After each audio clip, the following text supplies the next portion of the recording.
Hey everybody, welcome to my YouTube channel. My name is Teri Hunter, and I'm here today, Saturday, May 27th, 2023, with your weekly horoscopes. These horoscopes are based on whole sign Western astrology. So we're going to start with your rising sign. If you don't know your rising sign, you're going to want to go to one of the free birth calculators on the internet. You just need your exact time and location of birth to determine that information. I also think it's important to check your moon sign, as humans are emotional creatures and we manifest on our emotional body. So what I'm going to do today is I'm going to start with the sign of Gemini, and I'm going to do an angel card reading and a tarot card reading. Basically, I'm putting them together, and we're going to get the angels' advice for traversing this week's transits. And the big thing this week is the grand fixed square between Pluto, Mars, and the nodes.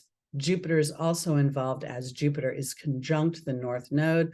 As I speak, Jupiter is at 2 degrees and will move into an exact conjunction at 3 degrees with the North Node this week. I believe that's going to make us as a human population very focused on what do we want in our lives? What do we want in the way of how do we live our everyday lives? Are we walking towards our dreams? I don't want to use the word working because that has a very strong efforting feel. I feel as if Jupiter's conjunction with the North Node is more about faith, about belief, about a sense of sure-footedness as you walk towards your dreams. And I think that overall, with the North Node being a ravenous point, it's a point when we look in the chart at our past lives, we look to the North Node to tell us what we're striving for, what the soul is reaching for in this lifetime.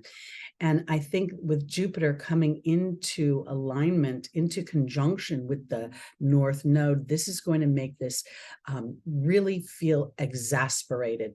And the grand fixed square and the opposition between Mars and Pluto feels as if I'm having a conversation at a very deep psychological level about how willing I am to be brave, how willing I am to believe in the possibilities of my dreams, how willing am I to actually walk into the unknown and stand sure-footed in my belief in myself, and sort of take each thing as it comes rather than trying to project way out into the future that you can't quite see. Jupiter represents faith. It also represents business and commerce in many ways. I know oftentimes we think of Mercury and Gemini ruling that, but it's also ruled by Jupiter. So here is an opportunity for us all to really look at how are we making our money.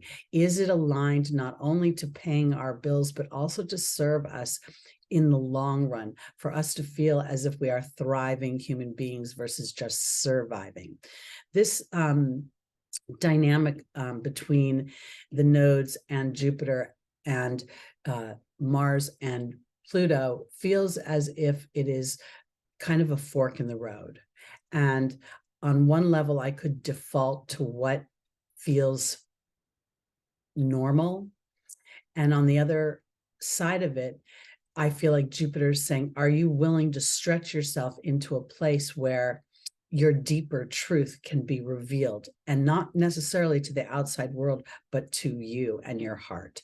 So it's a big week. We're going to go into June, and we're going to see on the 11th, Pluto is going to move back into Capricorn, and on the 18th, Saturn is going to move a retrograde and revisit the 7 to 0 degrees of Pisces. I think this is going to be another period of time of reflection about where our fears are. Are we allowing ourselves to rise above our fears? Are our fears even valid in the moment that we're feeling them, or are they a projection into the future? Most often, my experiences with people's fears is they're not present in the moment. They are something that the person is perceiving is a threat in the future. And humans are pretty much trained to feel that way. We see it in our media all the time. We see the insurance commercials and the pharmaceutical commercials all telling us that at some point something bad is going to happen to us, and we need to be prepared for that.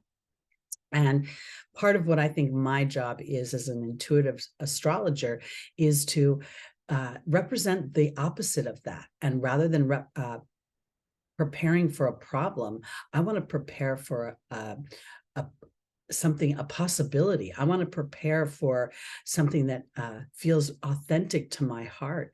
And I want to be brave enough to trust the laws of the universe and that they will support me. So as an individual, I'm really examining my ability to allow good things in my life. How often am I standing in a place of disruption, and am I willing to see how that disruption is offering me balance, or it's offering me a new perception of something and giving me more resources as I walk through something that I think is challenging. So I'm going to offer that to you this week, and I'm going to jump right into our readings. I'm going to start with the sign of Gemini, and I'm going to traverse the Zodiac. We're going to do one tarot card and an angel spread, and that'll be it for this week. So here we go. Gemini, your first card is the Nine of Cups. This is a card of self-satisfaction. And I want to offer it this way because you had Mars in your first house for 7 months between the end of 2022 and the beginning of 2023. And I believe that there's the potential that you have garnished a lot of information about what you want, or at least maybe what you don't want. And that's opening a space, because with this card, we're not seeing the completion of something. We're seeing somebody almost taking a rest and feeling as if they have set up their life, set up their situation to have their cups full, to have them filled, and they're very proud of themselves. So let's look and see where we're going with this.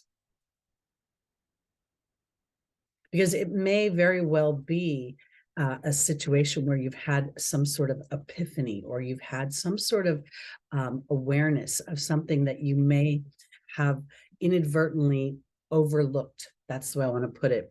Almost as if something has been sitting, waiting for you to put your attention on it. And now that you've put your attention on it, it's offering you sort of a green light to move forward. That's the way it feels to me.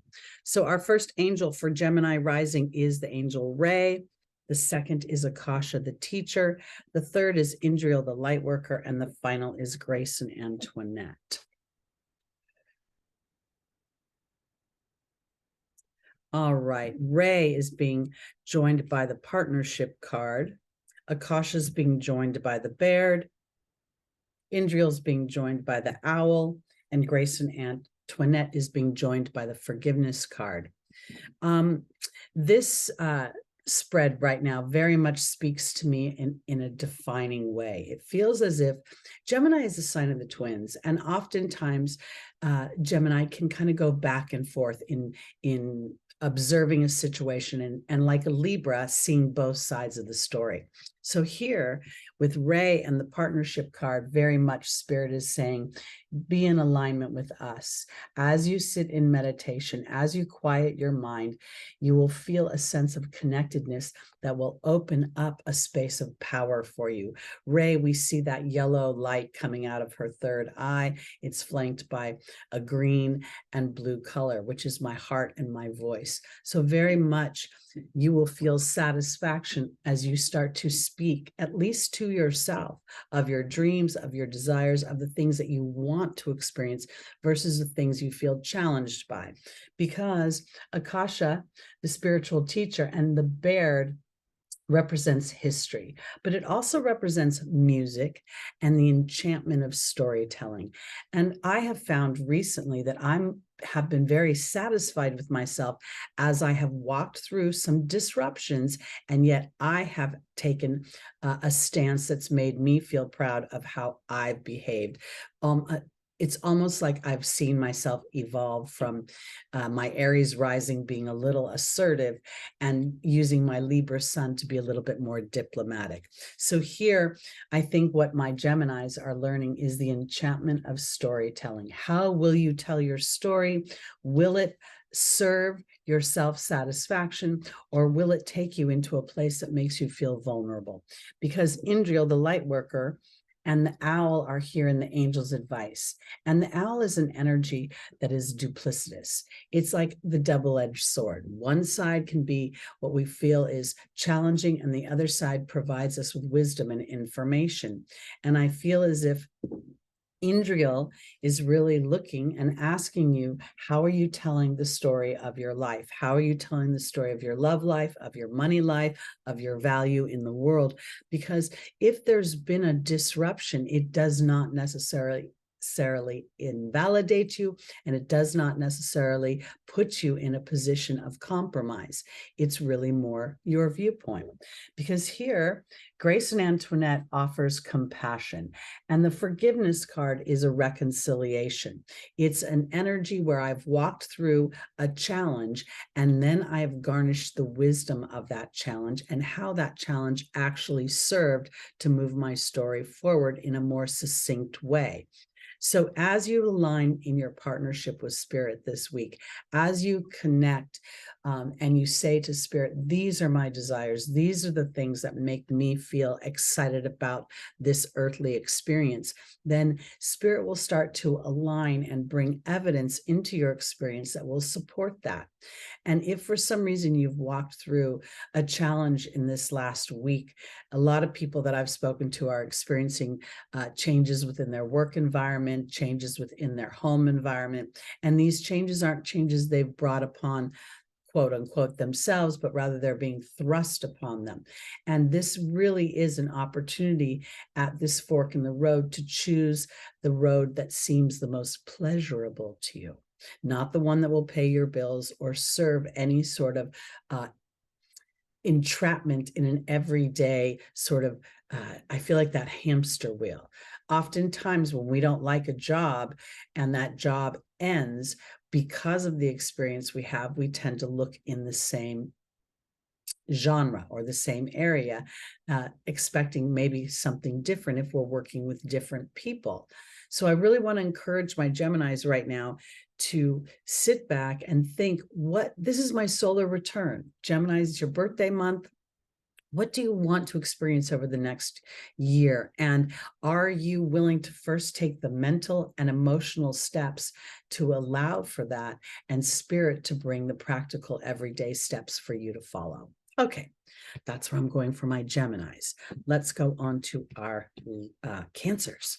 Rising, moon, sun, and stelliums.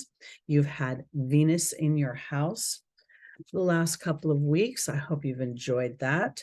She is at the end of her journey through Cancer, and she's on her way to an opposition with Pluto herself.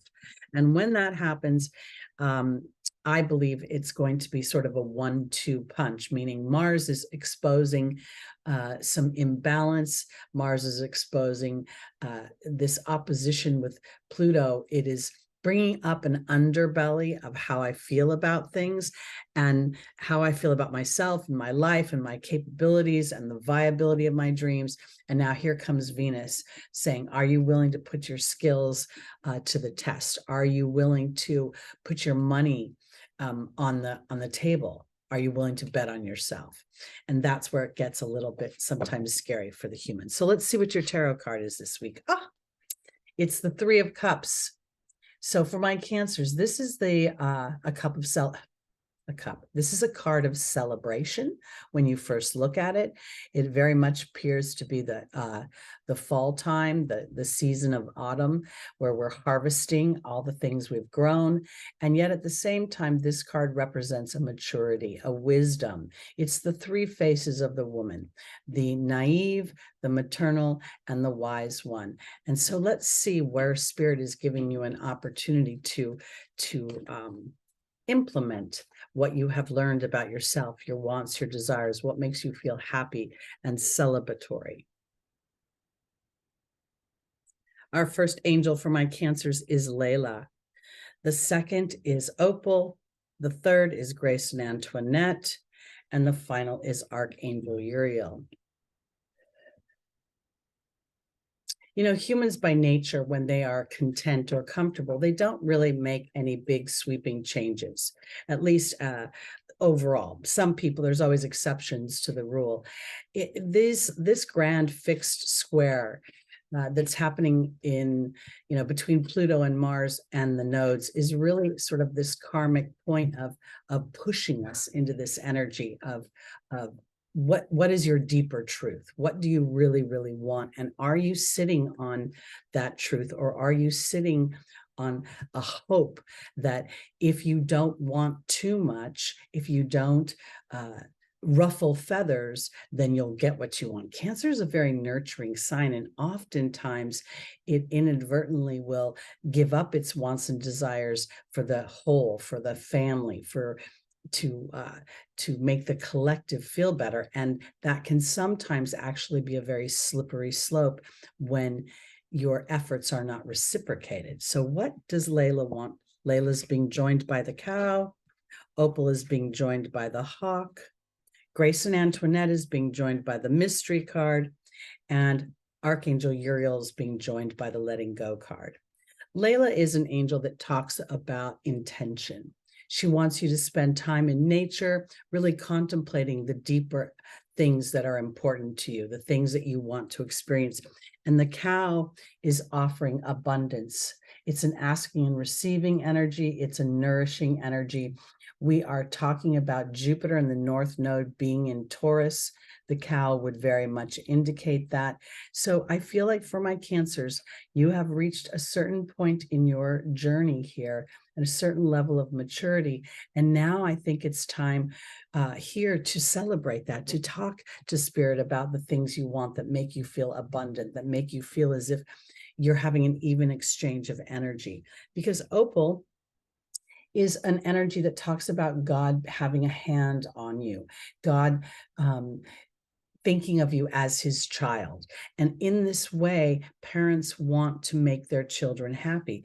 And the hawk is asking you to look for the signs and the omens that there is celebration coming. There is an opportunity for you to feel a sense of thriving and a sense of a viable journey ahead.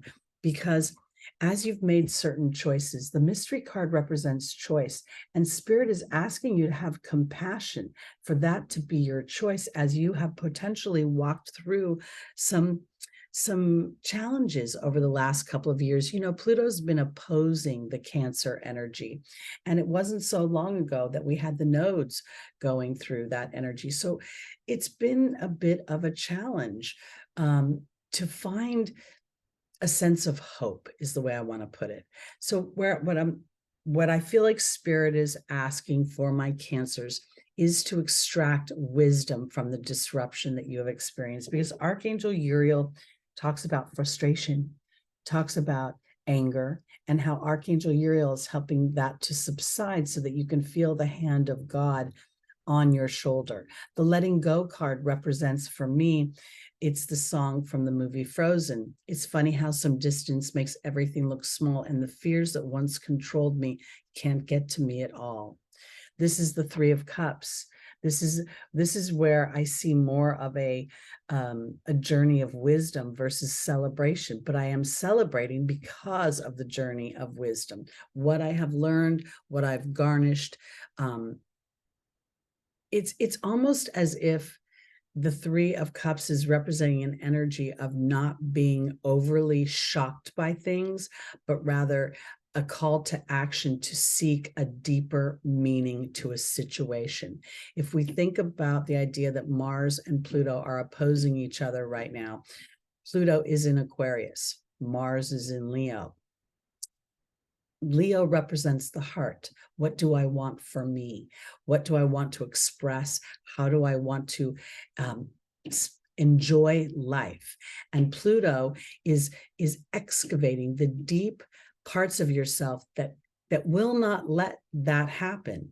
If you feel like, well, I've got to do this and I've got to take care of that and I've got to make sure this is happening, Pluto could be very much disrupting it and saying, do you really have to do that? Or is this something that you feel obligated to, and it's become a habit of obligation versus a choice?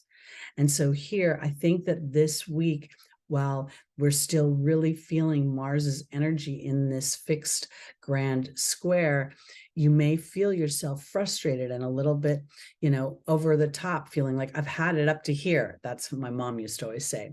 And at the same time, I feel like that having it up to here could be the very catalyst for change in the direction that makes you feel more authentic and more closer to living your truth. That's the way I want to put it.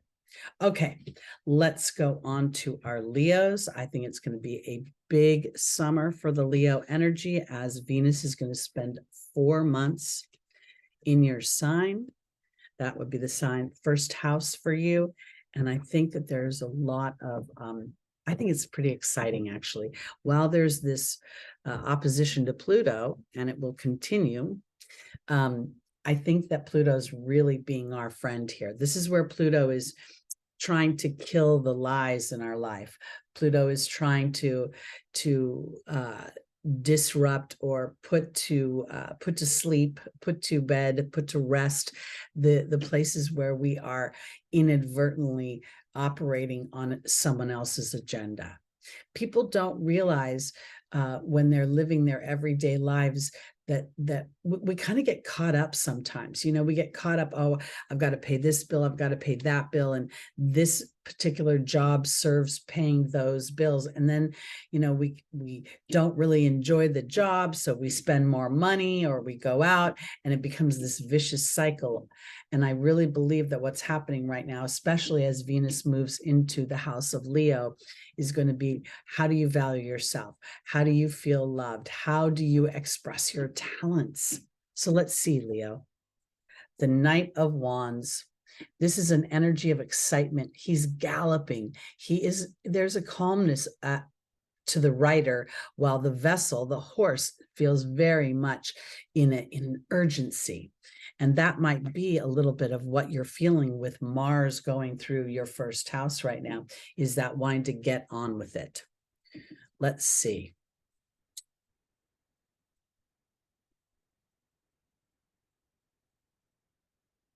Our first angel for Leo rising is Rochelle. The second is Yvonne.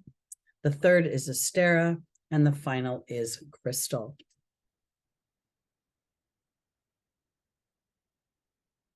Oftentimes, we talk about Leo being the performer, the clown, the child, but it's also a sign that really requires bravery and courage of the heart. And I think that when I look at this, that's exactly what feels like is going on, is the Knight is like feeling that the Jupiter's ravenous, wanting to get on with my life, to the passions, to the excitement, to travel, to move. Rochelle is being joined by the Mystery card. Yvonne is being joined by the Fire Fairy. Astera is being joined by the Owl, and Crystal's being joined by the Burden card. The fixed signs can sometimes have a little bit of a challenge because each one is in the middle of their quadrant, right? They're Leo by nature is the second house in the second quadrant, the way I look at it. So it's the fifth house, right? And I say this because there's a feeling of being sandwiched in.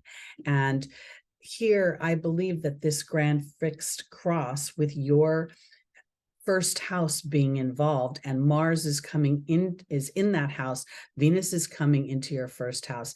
This is very much will you make the choice to follow your heart? Will you trust that if you follow your heart, regardless of what your heart wants, it's not about judging what your heart wants. It's about, do you trust your heart enough to allow yourself the journey of traveling and letting it lead the way?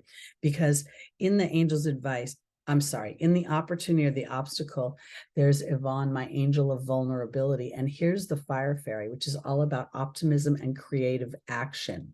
And the Knight is absolutely charging towards creative action, charging towards adventure, charging towards what brings excitement and a sense of invigoration to him. So here in the angel's advice, they're asking Leo, are you going to reach for the stars with your dreams and your desires? Or are you going to go back and forth to the old story? That we all have an imprint. We all have this sort of branding on us of how we were raised, what we believe about ourselves. And in order to live our dreams, at some point we have to be brave enough to look at that branding and decide if it's really authentic to us. And I think that might be a little bit of a challenge for Leo at this moment because of the grand fixed cross. But I said cross. It's a square, but it's also a cross because we have an opposition to the nodes and Jupiter. Jupiter and the North Node are opposing the South Node, and then Pluto is opposing Mars. And I think that right now the burden comes from you cannot see the viability of your dreams right now. You don't know for sure whether or not they're going to happen. But Leo, this is about you choosing them. When I started to live as Teri, meaning my authentic self, to trust my I really was very ravenous in my studies with spirit. I read everything I could get my hands on.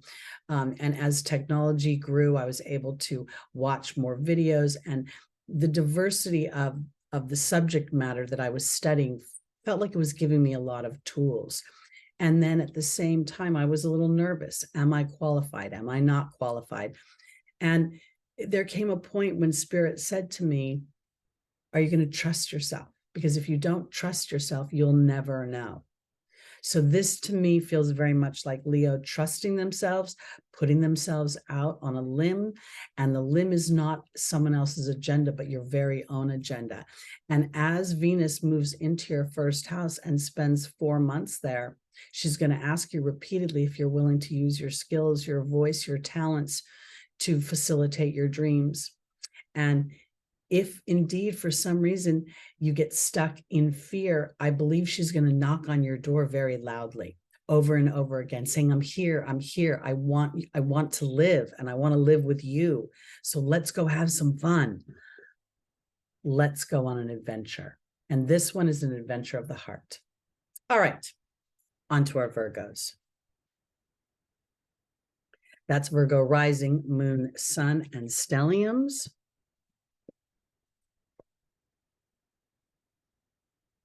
All right. Our tarot card for Virgo is the Justice card. All the major arcana cards have more weight than and more influence than the minor arcana cards. Obviously, justice is all about fairness and balance. We get a very Libran feel here. And let's look and see for my Virgos, what does this mean? This card would be ruled by Jupiter. In my estimation, Jupiter rules the justice system. Our first angel is Astera. The second is Francesca. The third is Sonia. And the final is Xana.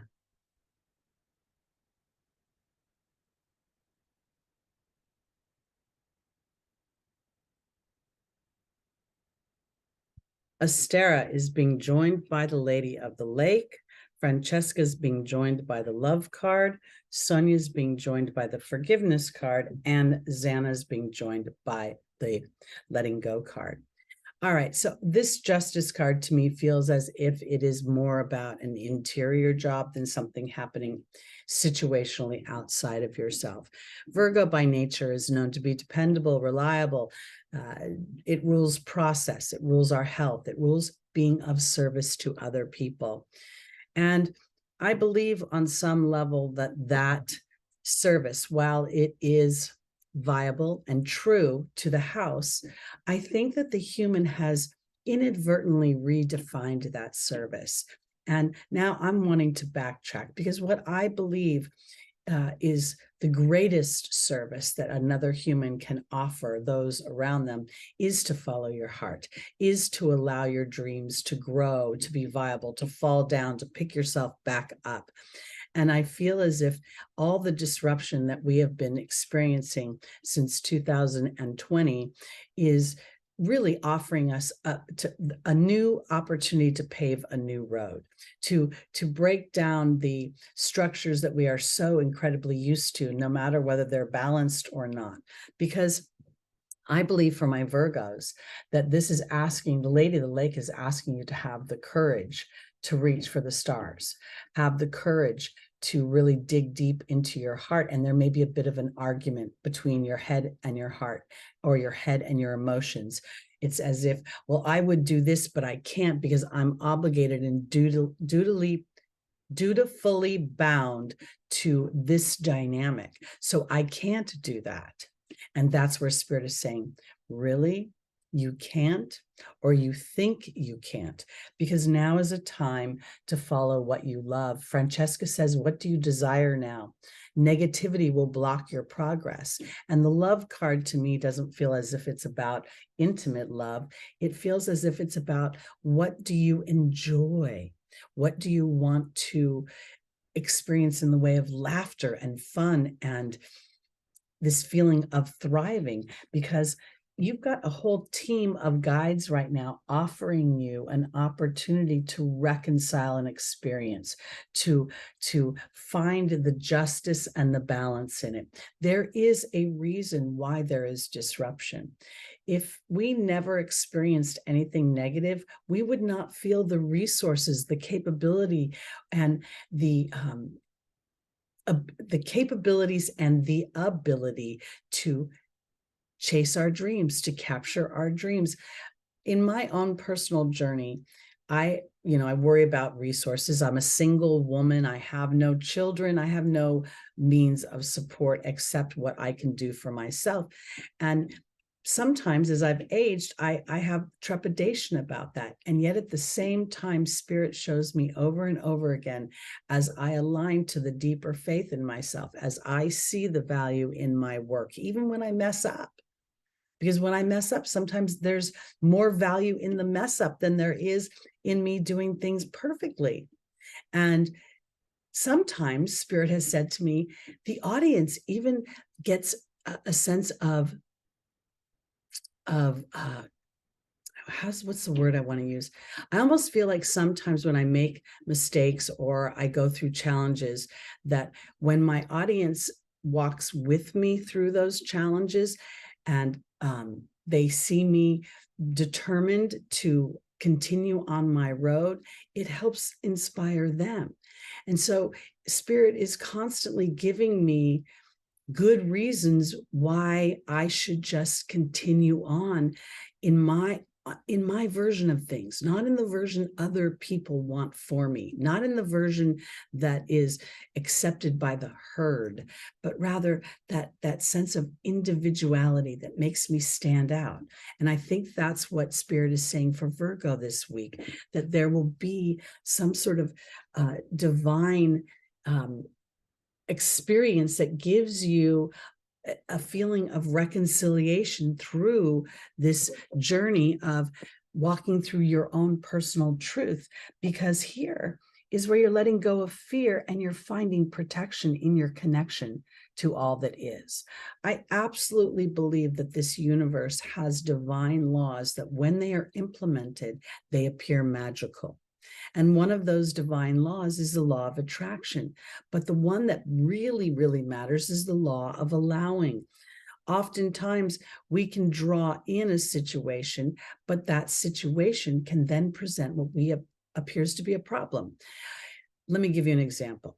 Virgo, people know you. They say you're a great worker. They have come to depend on you. You're reliable. You're good at your job. And now somebody who you know fairly well has come and offered you an opportunity, let's say with a startup, an unknown commodity. And they're saying, if you put your efforts in this unknown commodity, we can make a lot of money. And Virgo has to decide whether they want to go with the unknown commodity or to stay where they know they'll get that paycheck. That is where the law of allowing comes into play, because you have called forth an experience, and now the law of allowing is asking you to bet on yourself. And this is where things can get wobbly, because oftentimes the human is fearful of the unknown. They may know their talents, but they're not confident in that is enough. And this is where I think we are rewriting the structure of the human experience, because we have been taught we're not enough, we'll never be enough, we'll never be special enough, we'll never be good enough, we'll never make enough money. And I don't believe that's true. I believe that's an imprint So Virgo, as you reach for the stars and you have the courage to dig deep into your own dreams, your own desires, what you want, and not really, this is like almost a deeper layer of not looking at how other people will perceive your success, but how you will perceive your success, because I believe you're being protected as you claim yourself. One of the things that I discovered about myself as I started to work for myself is money is not really my commodity. Time is. Freedom.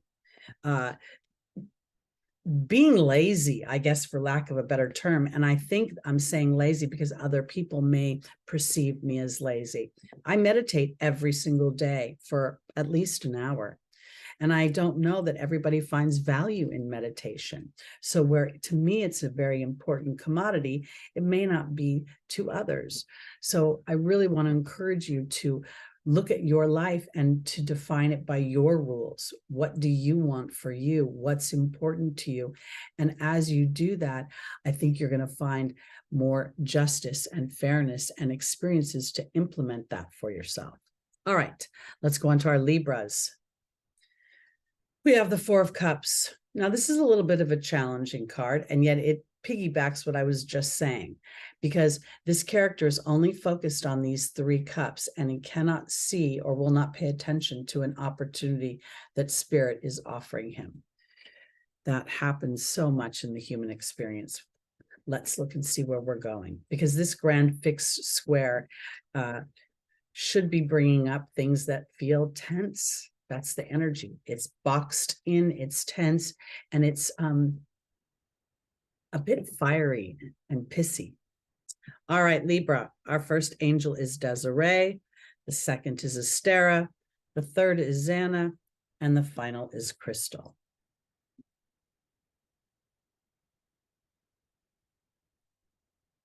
Desiree, for the most part, talks about conditions not being favorable. And I have found that oftentimes when the human gets excited about something, it wants to just manifest very quickly, push, push, push. And Desiree oftentimes will say, this is a baton pass, meaning you take an inspired action as the human and then sit back while we in spirit take the baton and move things around, and then you'll have another inspired action. So Desiree is being joined by the spider. Astera is being joined by the communications card. Xana is being joined by the disruption card, and Crystal's being joined by the deer. So here we have this Four of Cups where the character cannot see that they're being offered something, a cup to be filled. It's something that I believe is good. It feels as if this particular character is so dissatisfied with what has been manifested that he can't see the gift that is being offered. So here, when I look at Desiree and I see the spider very much is a relationship card. Whatever gets into that web usually does not get out alive. And I feel as if the spider also represents creative projects. So for me, for my Libras, this is a time not to push to take action, but to deliberate, to assess, to review what it is that you are creating, because Spirit is saying to reach for the stars with your dreams and desires. And then we have the communications card. And if you're in a yeah, but, I want to do that. Yeah, but I can't. Yeah, but I need to do this. Yeah, but I need to do that. Then there's an opportunity for Libra to actually slow their roll and to see how, if something is not moving the way you want it to, then you're being offered a gift that you can't see. And if you slow down, the gift will reveal itself. Xana is the angel of protection, and I've been calling disruption divine disruption lately. There are things that are going on that actually are breaking up old scar tissue within the human experience.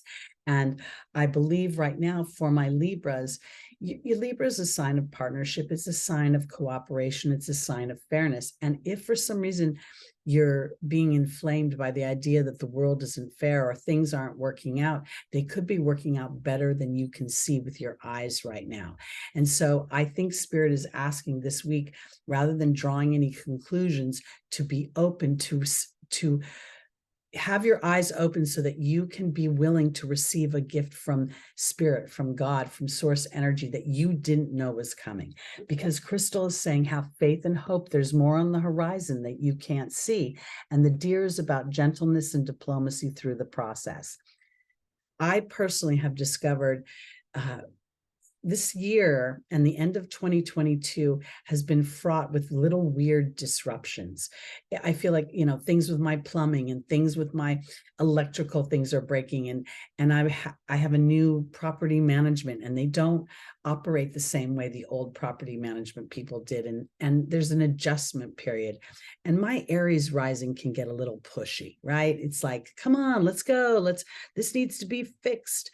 And what I have learned and what I've experienced is when I'm aware of my Aries rising, when I'm aware of my feeling of pushiness, I can actually be more intentional about how I show up and then extract the gift that spirit has been offering me through that disruption, experiencing myself operating in a different way that produces results that are better than I would have anticipated. This is what I think is the theme for this week. While Libra is not a fixed sign, it is a cardinal sign. It has elements of a fixed nature. The cardinals is sort of in between mutable and fixed. So they have elements of being more flexible. And then there's certain things that they just like to be consistent. And this week feels as if there's the potential that something kind of gets thrown, what do they say? They throw a monkey wrench into it. And yet that monkey wrench may be the very tool you need to open the next lock to your dream. So be gentle with yourself, be gentle with those around you, and keep your eye out for a gift from spirit, because I think through some sort of disruption, there will be a pearl, a gift, a benefit of some kind. All right, let's go on to our Scorpios, rising moon, sun, and stelliums. This grand fixed square is directly impacting you as you have the South Node transiting your house. And in the beginning of May, you had an eclipse. So let's see, Scorpio, what's going on for you. Ooh, yay. The 10 of Pentacles is a wonderful card for bounty, for money, this is a card that represents traditional long-term money. I think of the Rockefellers, the Hiltons, families like that. So there's bounty being offered. And we know that Scorpio rules billionaires. It rules the ability to make lots and lots of material resources, money.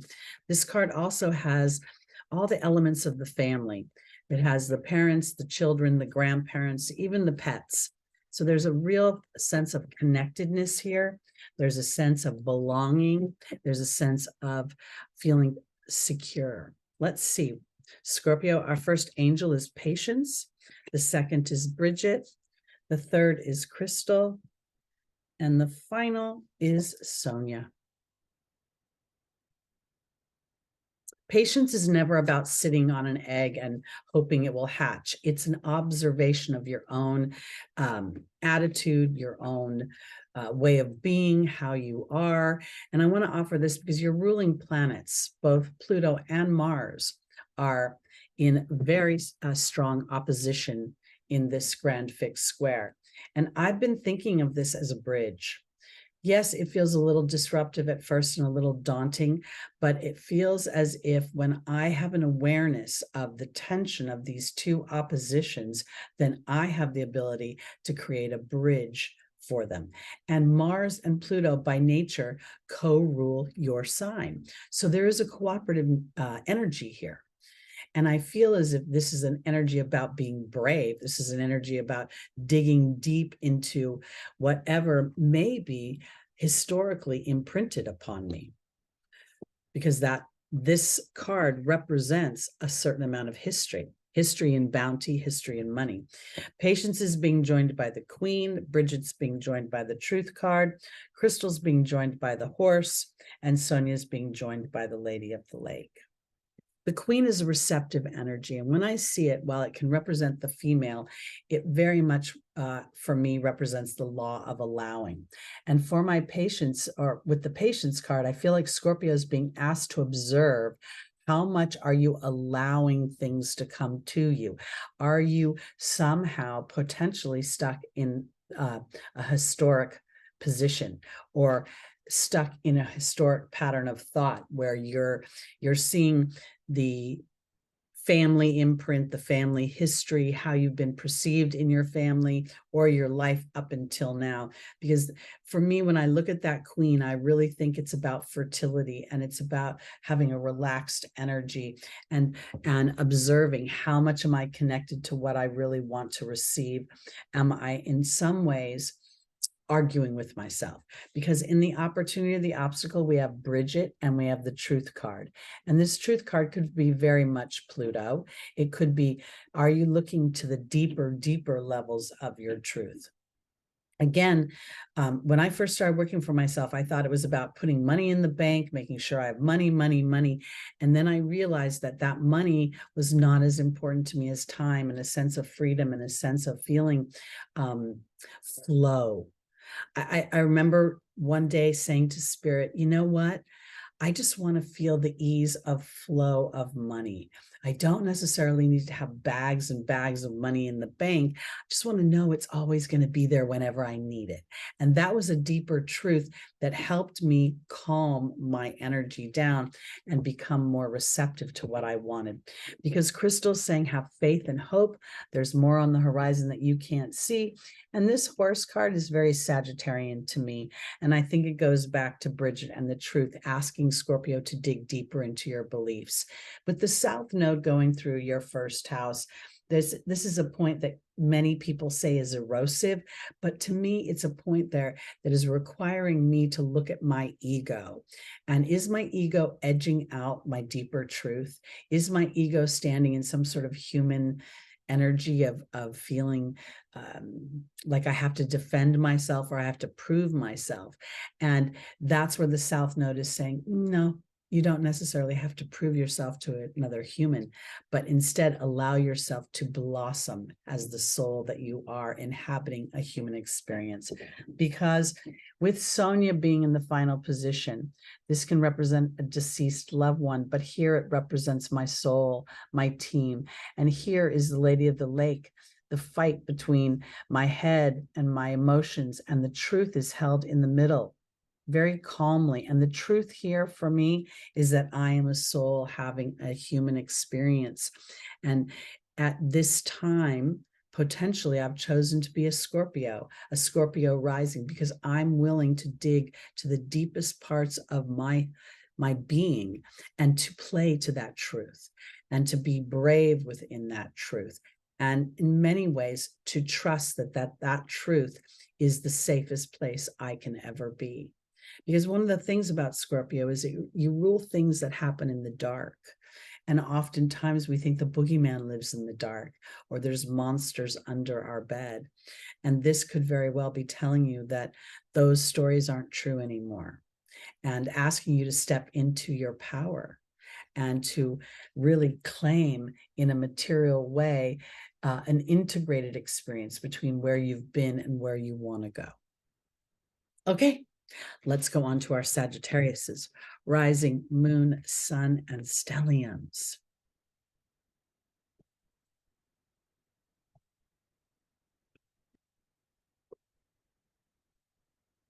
All right, our tarot card is the Five of Cups. Now, this is a card that is often associated with sorrow, divorce, and yet when we look, closer inspection has this character unable to see the cups that are behind them, the cups that are still standing, the cups that still have an opportunity to be filled. They're only focusing on what has spilled. And if we look even more closely, we can see that this character has sort of this white hue around the head area, offering an illumination. So let's see where we're going with this, Sagittarius. Because if for some reason something feels lost, it could actually be the opposite, where it's whatever has spilled out of the cup gives an opportunity to refill the cup with something that you want more. Our first angel, Sagittarius Rising, is Ariel. The second is Aurora. The third is Athena. And the final is Merlina.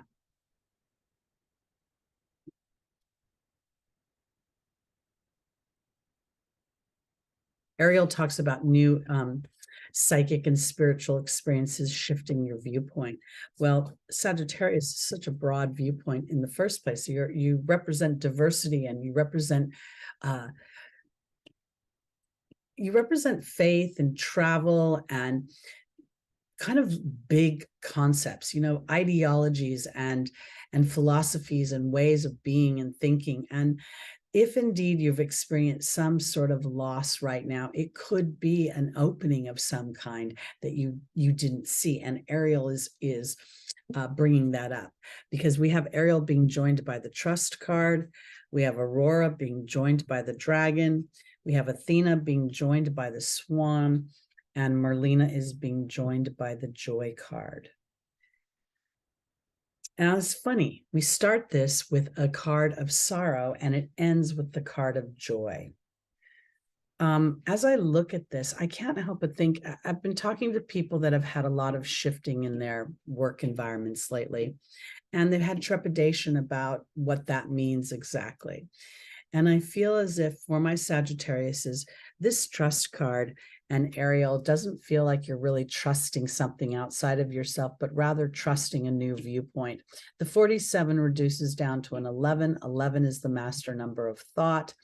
And I recently heard someone say that the brain is the last beast to be conquered in the human experience. And I don't know if it's necessarily to be conquered, but I do believe that it is a tool that has much more ability than we personally have been trained to utilize, to tap into. And so here, if you're experiencing some kind of loss, I think this is really connecting you in a deeper way to a bigger part of yourself. And as you find that strength and that sense of calm, you start to really inspire other people. Jupiter is the planet of faith. And Jupiter is conjunct the North Node, and the North Node represents a point that the soul is stretching for, an experience that is outside of the norm for it. So here, your ruling planet is really calling forth an elevated dynamic, and in a way that makes me ravenous. I'm starving for that experience.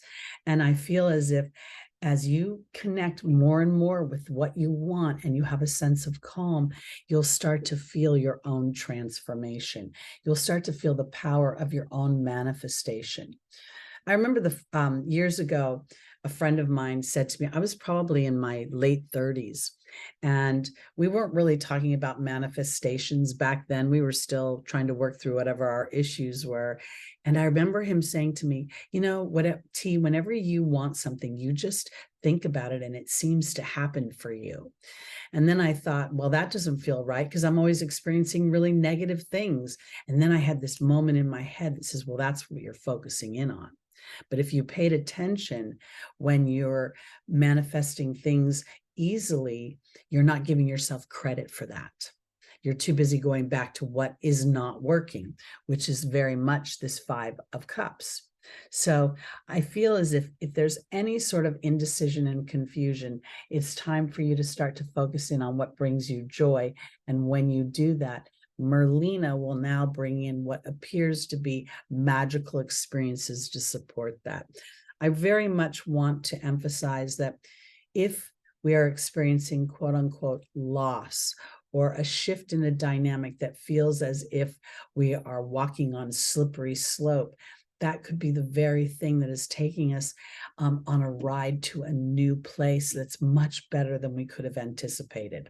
So I want to offer my Sagittariuses this week, putting your trust in a bigger picture of your life, what you want, not trying to figure out how that's going to take place, just how would it feel when I've got this in the bank and I've got this in the driveway and I've got this living in my house with me. whatever that this is for you.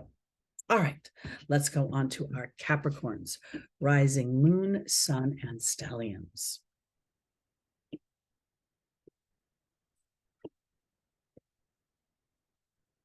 All right, my Capricorns, your card is the Five of Wands. Now, when we first look at this, it looks as if these guys are fighting. But when you look closer, you can see they're all just standing around, holding their wands in the most awkward position. Look closely. So I want to offer this way, because to me, when I look at that, I always feel, oh, there's something I'm doing something the hard way. I'm holding my wand, it weighs 50 pounds and I'm trying to hold it with one hand when I have another hand here to help me. So you might be doing something the hard way. Let's look and see.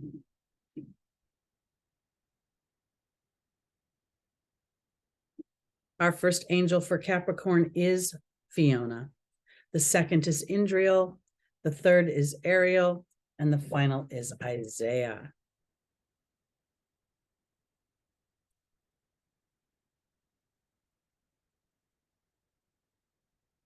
We attach the word effort to the Capricorn energy, endurance, tenacity, determination.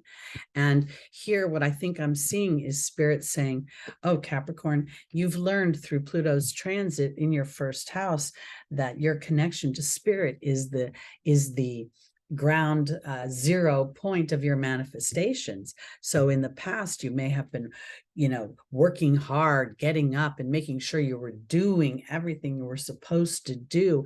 And there's the potential now that you're aware of your being energy when you put yourself in a doing energy. What do you believe about the situation? Do you believe it's viable? Do you believe that you will succeed? Do you believe that you will thrive? Because whatever you're doing, Spirit is wanting you to look at your energy. Are you awkward? Are you feeling a sense of arduousness, a sense of burden, a sense of having to hold something up in a way that is uncomfortable? Because here we have the focus card, and Fiona's saying, now that you've asked God and the angels for help, be open to receiving. This is what I believe Capricorn has evolved through Pluto's transit, that you are working in tandem with the universe. So all the things that you're so good at building are best built on inspirations from your heart, and then the signal from Spirit to take action. Because here is Indriel, the light worker, and here's the cat. And I think this is giving you another life, but it's giving you life from a more spiritual place where you're aware my thoughts are things. They're not just random. My thoughts manifest. And when I'm focused in something that's challenging, then next thing I know, I'm bringing more challenging dynamics, more obstacles, more things for me to have to hurdle over. Now I'm like, okay, I realize when I'm efforting and everything feels like a door slamming, this is shutting, that's shutting, somehow I'm pushing Spirit out, because in the angel's advice is Ariel telling you that new psychic and spiritual experiences are changing the way you view yourself in the world. And the dragon is about calm action. Your power comes through a sense of security, a sense of serenity. And I feel like this is something that Capricorn is practicing. It's not anything you're expected to have conquered at this point. Pluto's been uprooting things. And before we can actually start to build on solid ground, we've got to make sure that ground isn't still erupting. Because Isaiah says it's time to give birth to new ideas and new situations. And here's the goblin, which represents the wounded ego. I believe this is not about your ego, but now a recognition of your ego, meaning this. Fiona is saying that God is helping you, and you have an awareness that I get to focus on that help. I get to practice receiving those inspirations from Spirit. And this is where it just might get a little sketchy, because you're still trying to figure out, is that my idea that I should go do that? Is that a habit? Or is that an inspiration from Spirit? And I feel that for my Capricorns, the more excitement and joy you feel about that inspiration will let you know whether it's coming from your ego or actually coming from spirit. And being able to differentiate between sort of this old version of you that is used to working hard, enduring pain, and sticking with it, whether you like it or not, versus being inspired by spirit, because sometimes those qualities are necessary and they are inspired through spirit. But more times than not, enduring and suffering comes from fear. And being able to determine where your energy is coming from is going to give you a stronger platform for manifestation and for that long-term, deep-rooted, solid manifestation. So this week could be very, very powerful in you learning and not judging, not criticizing, not villainizing your ego. It's just a point of information so that you can shift and move in a direction that's more comfortable. All right, let's go on to our Aquariuses, rising, moon, sun, and stelliums.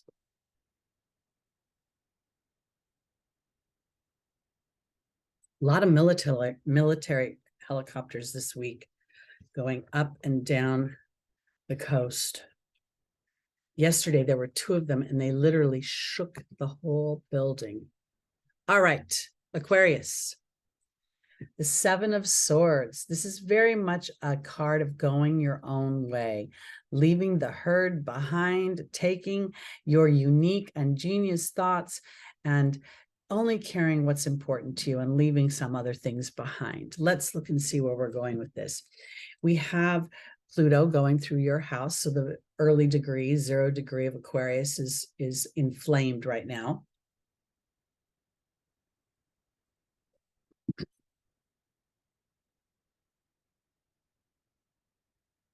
You know, a lot of tarot card readers look at this card and they see a little bit of selfishness in the character. He's smiling as he's running away. He has this sort of feeling of creeping, if you look at his energy, but he could also be dancing.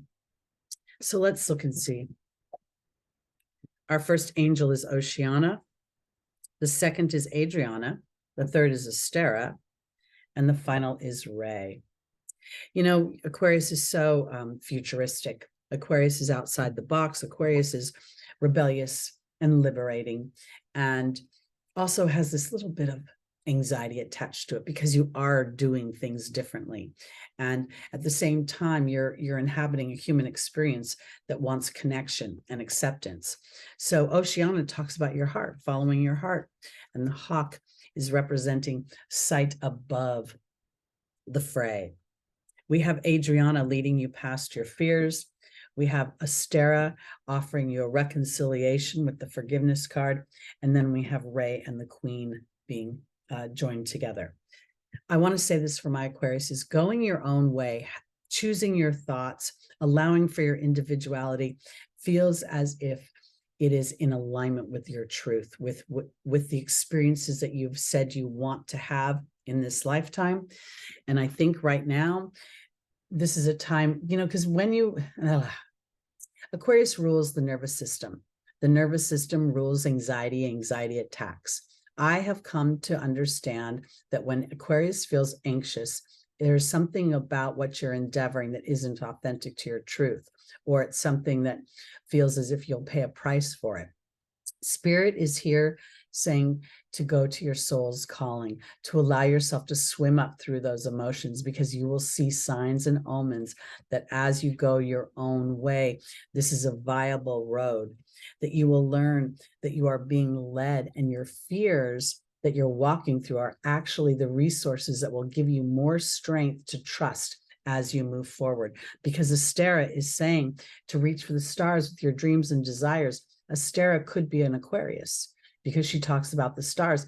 And there's the forgiveness card. It's never forgiveness. It's a reconciliation in my mind.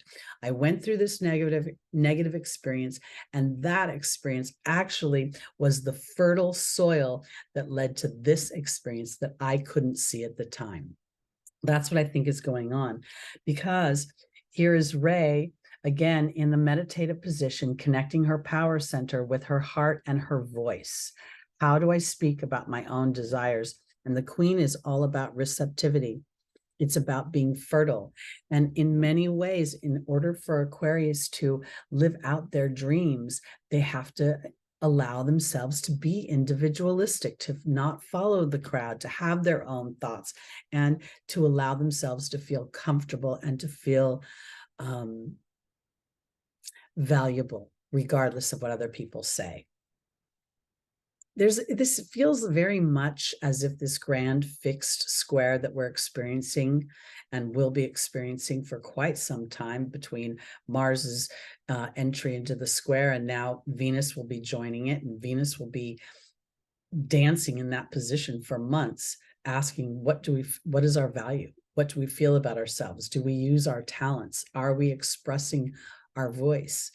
And here for my Aquariuses, it feels as if you're kind of, I almost want to say you're at the finish line of this lap of the race.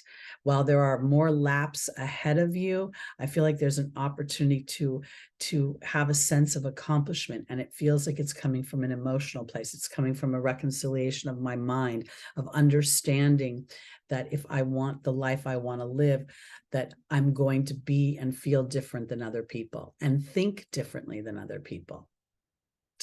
Aquarius rules science, and humans revere science. But if you think about science, it's taking a concept that is unproven and researching it and exploring it and looking at its dynamics. And when we put it in a scientific place, it seems like, oh, that's okay. That's all right to do. But when we do that in our individual lives, it seems a little bit different, and it's perceived differently. And even almost like, a little bit from like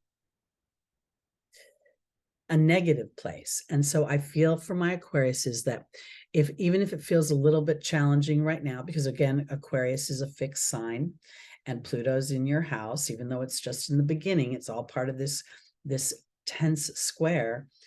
At the end of the day, I think you're going to feel a sense of comfort, a sense of ease, a sense of receptivity to the universe and connection to the universe that will not only validate, but also applaud this challenging moment when you're going your own way. All right, let's go on to our Pisces. Rising, moon, sun, and stelliums. How are you liking Saturn in your first house, giving you an opportunity to build sustainable structures within your emotional body? Let's see. We have the World. This is a beautiful energy. I'm sorry, it's the Wheel of Fortune. My mistake. This is the 10. The 10 and is a 1. The 1 represents our thoughts. We see the Sphinx at the top of the wheel holding a sword. The sword represents our thoughts. This is very much an energy that, according to the tarot, can go up and down. Luck comes and goes. But sitting at the top of all that luck is our thoughts. And as we master our thoughts, we master the wheel. So let's look and see for our Pisces what this means. Our first angel is Sonia. The second is Akasha. The third is Archangel Raphael. And the final is Opal.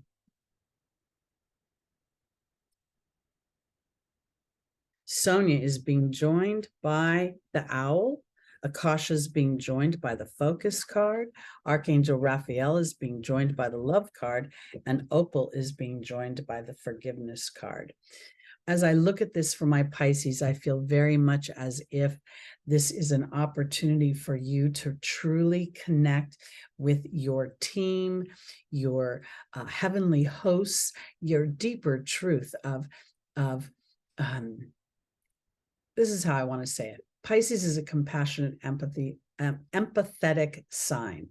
And sometimes they're too empathetic. Sometimes they're so compassionate that they are inadvertently enabling somebody to continue to purport habits that don't serve them, that actually erode their sense of self. So here, I feel as if this is an opportunity for Pisces to see the wisdom in divine disruption, and that sometimes Spirit brings forth or we call forth experiences that are challenging to us, and spirit holds space for us as we garnish wisdom from the challenge.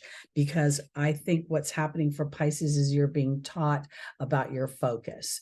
And if for some reason your focus has been on, if I'm disruptive to that other person, if I create some kind of challenge, I will not be considered valuable. There's this feeling of Saturn could very well be making you feel your fears could be stoked. Your sense of security could be feeling shaky.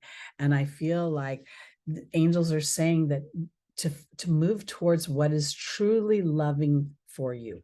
And I think that that's a question you're going to ask yourself more than one time, because there is something going back and forth. And if you're in a situation that's good and bad, and I say bad because humans define things, this is a polarizing energy in this square.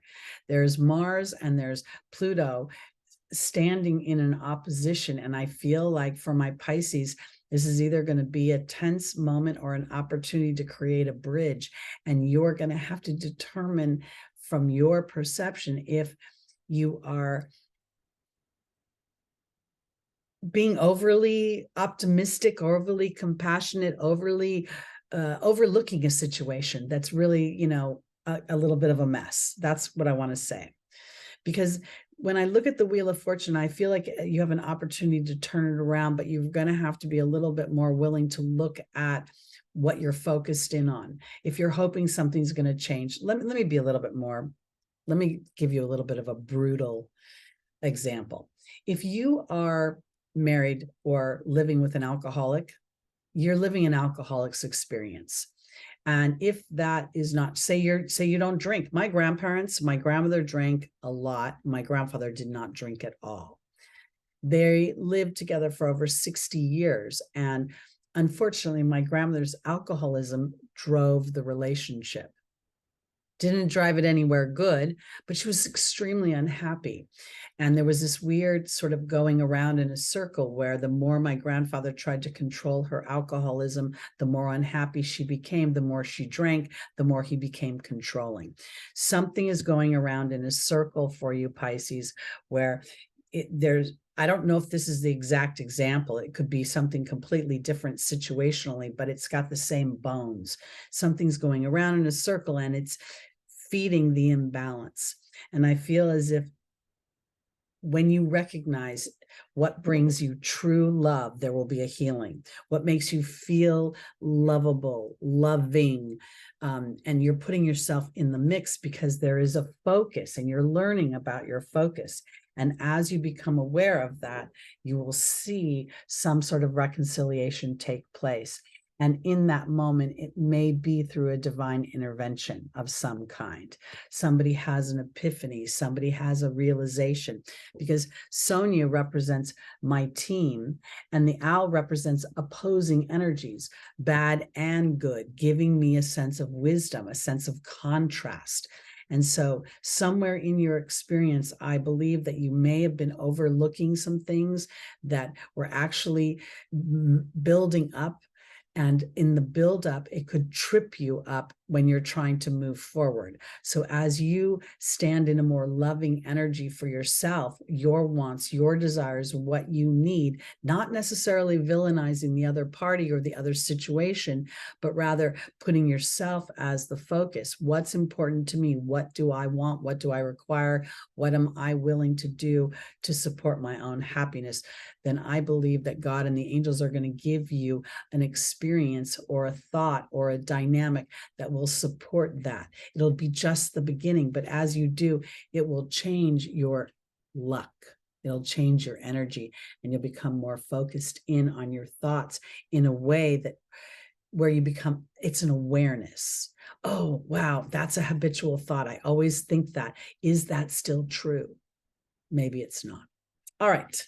Let's go on to our Aries rising, moon, sun, and stelliums.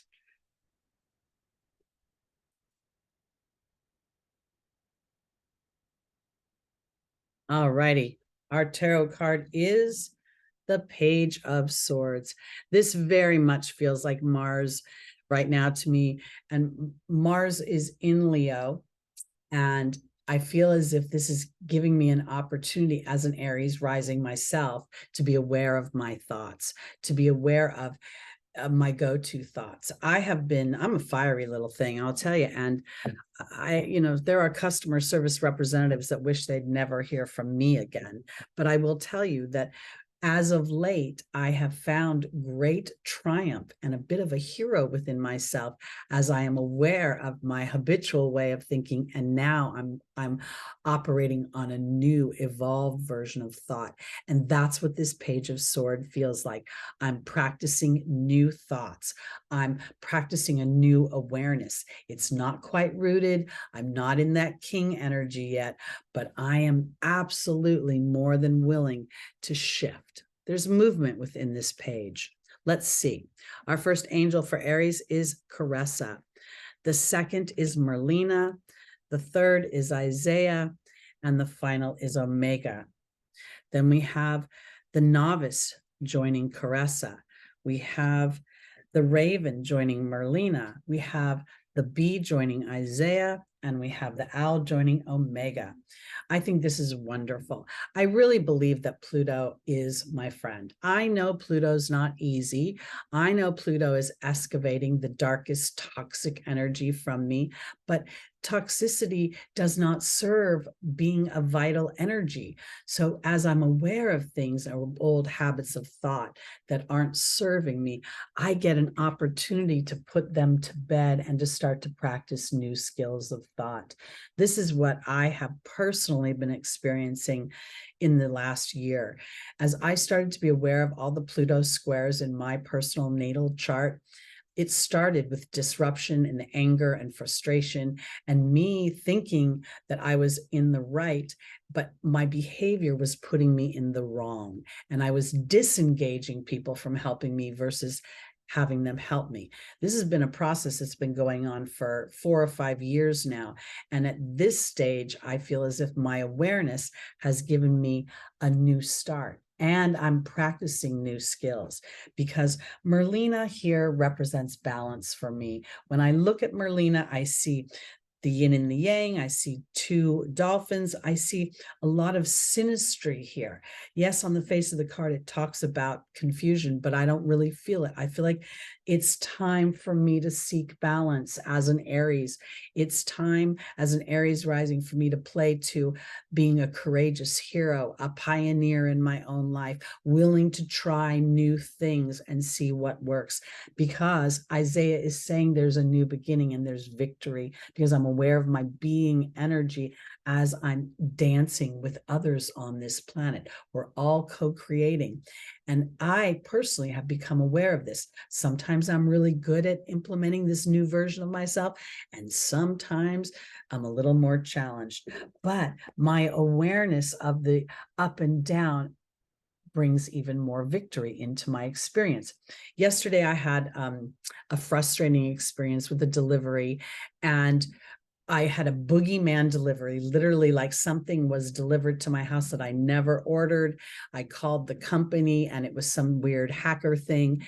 And it really ended up working out well because normally I might have just ignored that or been very assertive in like, why am I getting this? What's this all about? And my awareness of my communications made this a very seamless and cooperative experience.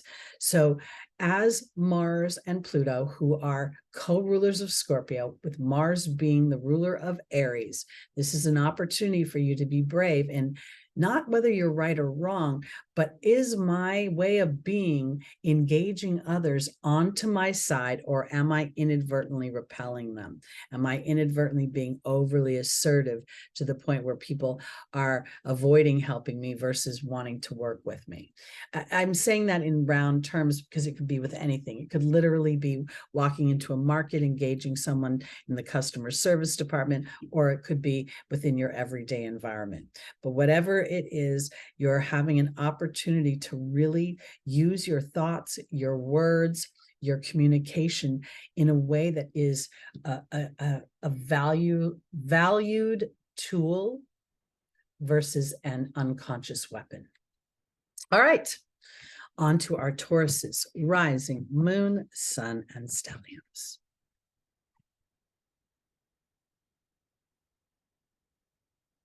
Our tarot card is the Nine of Swords.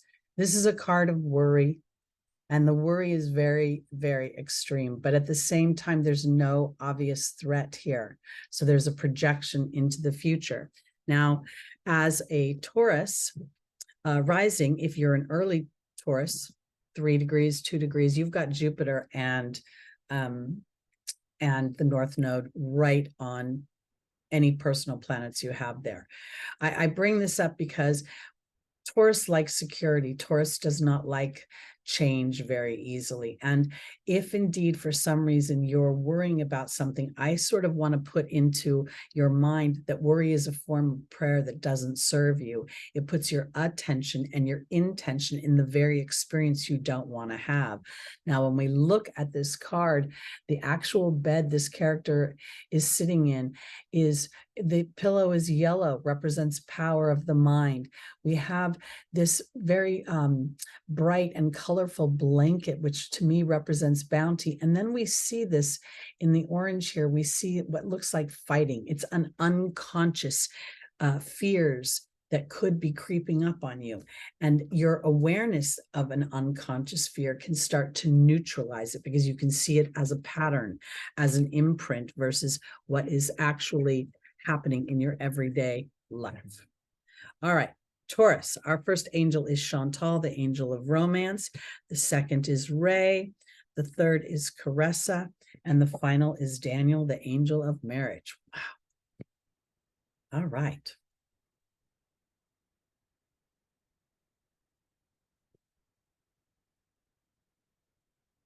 Chantal is being joined by the stag. Ray is being joined by the hawk. Caressa is being joined by the disruption card, and Daniel's being joined by the burden card.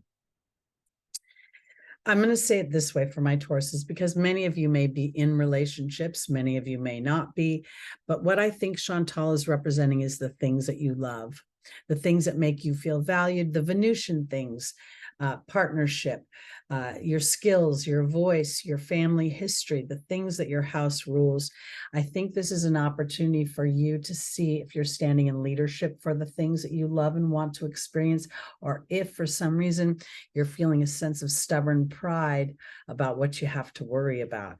You know, this stag is, while it is the male deer, it could very well have this feeling of a bit of a bullish energy. I'm defending my lack. I'm defending my position. I'm defending my worry.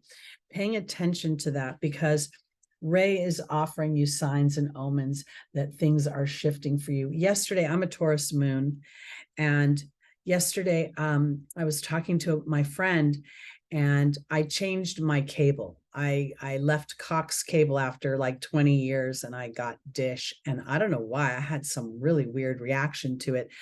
I felt like I was going to get into trouble. I was really worried. And I don't know what happened, but I just suddenly realized that as I've aged, there's something about change that makes me have a trepidation. And I never felt this way until COVID and the lockdown and so much isolation. So I became aware, and I started to talk to Spirit to give me signs and omens that there's nothing for me to worry about, that I can just feel safe and trust that as one chapter closes and another chapter opens, all chapters have the viability for growth and for abundance. Because Caressa offers a new chapter with happiness, but I don't know if a new chapter can open without a bit of disruption. And when I'm looking at this for Taurus, I feel, because of Chantal, the angel of love, and Daniel, the angel of partnership and history in partnership, I think that this is more about how you're perceiving things versus what you're actually experiencing. So if for some reason your partnership is feeling challenged right now, because this is the burden card, I feel like this is an opportunity for Taurus to look and see, how much am I talking about what has happened in the past versus what's happening right now? Am I in many ways ignoring the things that are working for me because I'm so busy worried about what could potentially happen or what has happened. The Taurus is a fixed sign. Taurus is part of this grand fixed square. Jupiter and the North Node are in a conjunction. And for me, when I look at that, it feels like it's an exasperation of wanting to move my story forward, getting where I want to go, feeling that sense of faith, not wanting to wobble in it anymore. So if for some reason you're in a wobble, this is an opportunity for you to see that weebles wobble, but they don't fall down.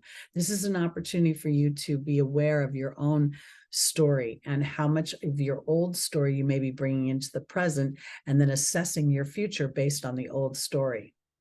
Because if indeed you're somehow feeling a bit of stubborn pride about how you've been loved, how you receive love, whether you are loved, you getting to do the things that you love, I would have to say, am I giving myself permission to have those experiences, or am I waiting for somebody else to validate me or give me a thumbs up or let me know it's okay for me to explore me? Because I think Spirit's trying to do that for you. And as Spirit does that, it could create a disruption. It could create a challenge. And you may be worried that that challenge is going to be worse than it actually is. When I started working for myself, while I had been planning it in my mind, I didn't strategically plan it materially. And when I got into an argument with a girl that I didn't actually get an argument with her. She scolded me for something, and she wasn't even present when the transgression happened, and it literally made my mind blow up. And that day I quit my job.